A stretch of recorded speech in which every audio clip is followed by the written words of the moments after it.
This is a video to help you put your linear programming projects together. I'm just going to talk you through some of the main ideas as if I was doing a project as well. And if you follow along, you'll get the main ideas and you can make your own. You can make yours obviously different than this one. So take the ideas and then make your own modifications. I'm going to pretend that I'm making wooden toys. All right, I've got a company that can make two types of wooden toys. I know a little bit about it, so I can make up these little parameters pretty easy and pretty convincingly. All right, so I'm going to make two types of toys: wooden cars and wooden puzzles. And I can make them according to the following constraints. So just use your imagination, make something that's plausible. Keep in mind that I will eventually be selling them and trying to make the most money, but these dollar amounts are not part of the rules of the game. That's how I get to decide what blend of the two types of things is best to make me the most money. But right now, I'm going to go to Desmos and I'm not going to put in those dollar values, okay? That's an easy mistake you want to avoid.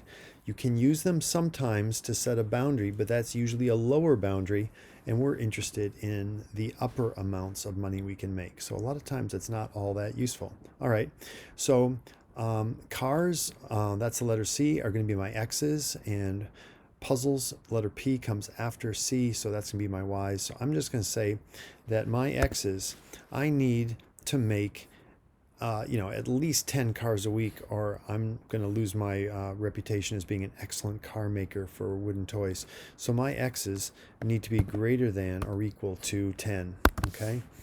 But I also don't have enough, like a little, wheel bearings or some supply for my cars, that I can't make more than about 60 per week. So my X's must be less than or equal to 60. All right, these is what you just can make these boundaries up, type them in. They're going to be overlapping, but we know how to deal with that. My Y values, there's no restriction there. My Y values just need to be greater than 0, greater than or equal to 0. And then my Y values, though, I can't make more than 100 puzzles. So my Y values have to be less than or equal to 100. All right, so I can see through the overlapping that that's a basic rectangle. All right, but maybe there's a restriction on the total number of X's and Y's I can make, total number of toys. So I'm going to say X plus Y has to be less than or equal to some number. Now I want to chop off this corner, because if it's way out beyond that, it's doing nothing. And if it's way close in, then these other boundaries are useless, and I want my shape to be somewhat interesting.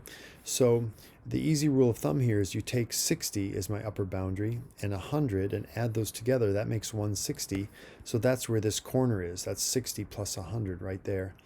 Well, if you just go slightly less than that, like 150, or I'm going to go with 140, you'll see that that then chops off a corner of my rectangular feasible region. I'm getting pretty close to being done. Maybe I just want to add one other variable, something like, it takes a lot longer to cut out all the puzzle pieces. So I maybe for every car, I have to spend 45 minutes for every car, but I have to spend 60 minutes for every puzzle, and I only have a fixed number of minutes. All right, so this is where it gets tricky, but you just guess and check your way along. And I'm going to say that has to be less than or equal to some number, and I'm going to want to see a line come and slice down here and cut off just a little bit of my feasible region there. So I'm just going to guess a big number like 1,000 and see where that lands me. Oh, that's nowhere near enough. So I'm going to make this then be an extra 1,000, and now that's slightly too much. So 10,000, I'm going to take a little bit away and call that 9,000. Still not quite there. Take that away, call it 8,000. Still not quite there. Call it 7,000. All right. Now I'm slicing off some of this. Maybe if I go back and modify my other corner and make this down to like 120, maybe 130. You can see how it, 130. There you see, now it's getting interesting. I've got these tiny little dots that are close to each other, and that's going to be a really interesting feasible region. All right, maybe I'll get a little tiny bit more separation by going down to 125. Okay. Yeah, now these dots are up here. Okay, that'll be interesting. Let's see. So this constraint with the 45 minutes and 60 minutes, that is a lot of time. That's 7,000 minutes.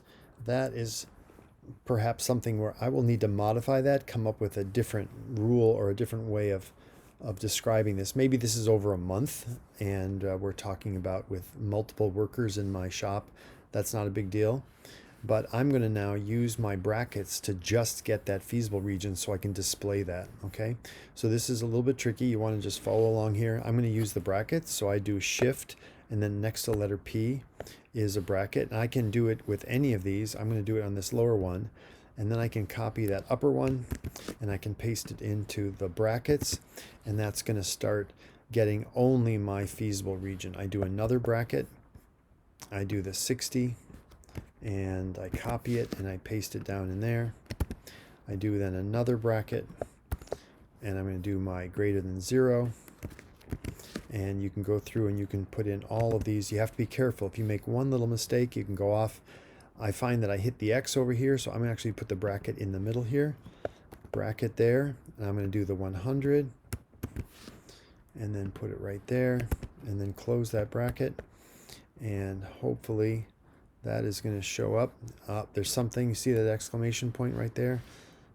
Must have at least one condition, so it doesn't like something. I'm going to back that off and see if it comes back. Okay, now we're all right. Let me go back and just close these ones down that I know are working. Okay, and so I just need to get this last one down here. I think I'm pretty good. If I copy that one and then put a bracket in right here and close a bracket, let's see if that works, and turn that out. There we go. All right, so I have a feasible region. I can go back and add the lines. I just don't want to take too much time in this video, so I won't show you that now, but that's in other videos, how I can get these lines to go back. I basically just turn these into equal signs like that, and it will, whoops, and it will graph that line. All right, so I'm going to actually ditch that right now.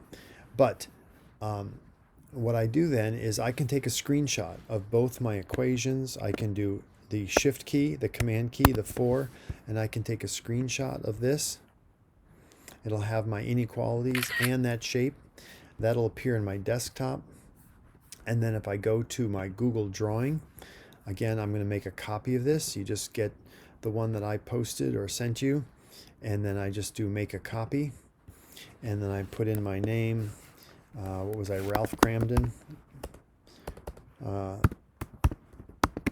Linear Programming Project. Use your first and last name. And there's my copy. Okay. And now I can take my screenshot and I can drag and drop that. Let me see where that went. Here it is. I found it on my desktop and I can drop it right in there. And then I can resize this. Remember, this is a huge poster, so I don't need to make this too big. Then I can go back to my written stuff and I can copy my text here and take and make a copy of that and go back to my drawing. This is the text tool, so if I draw a box like this and then paste it in there, it's very, very small, but if I zoom in right there, if I go to view and zoom, I can zoom to 200%. Whoop, that is plenty big. Wow. All right, go up here a little bit. Yeah, there we go. And I can scale this. I can select all this type, and then I can go up here and I can make this a much, much bigger font. So then it'll show up in my poster. So there's a lot of stuff you can do to make your poster. There we go. This is real scale, and I can actually even go a lot smaller if I want, by just zooming out a little bit. Again, go to view, zoom, and I'll go 50%. There we go. So now I can start putting my poster together, and bring in text, bring in clip art, take and copy it to my desktop and drag and drop, and you should be able to finish it up. Good luck, everybody. Hope that helps a little.